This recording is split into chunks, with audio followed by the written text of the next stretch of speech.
এখন আবার কে ফোন করলো? হ্যালো, হ্যাঁ এই বাড়িটাই।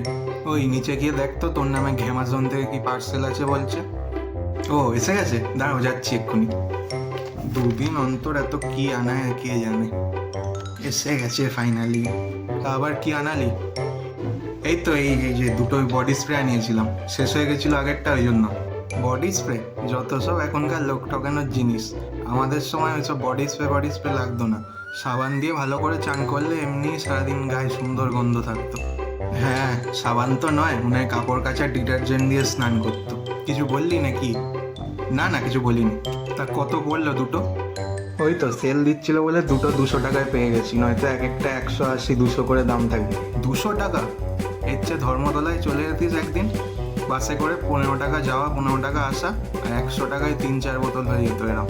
200 টাকা দিয়ে কেউ কেনে? আরে ওগুলো পারফেক্ট নাকি? অর্ধেকের বেশি জল মেশানো থাকে ওগুলোতে। তা তুমিও কনসা পারফেক্ট বাবা, তোমারও তো অর্ধেকের বেশি জল মেশানো। কোনো কাজের বেলা নেই, খালি অকাজের বেলা আছে।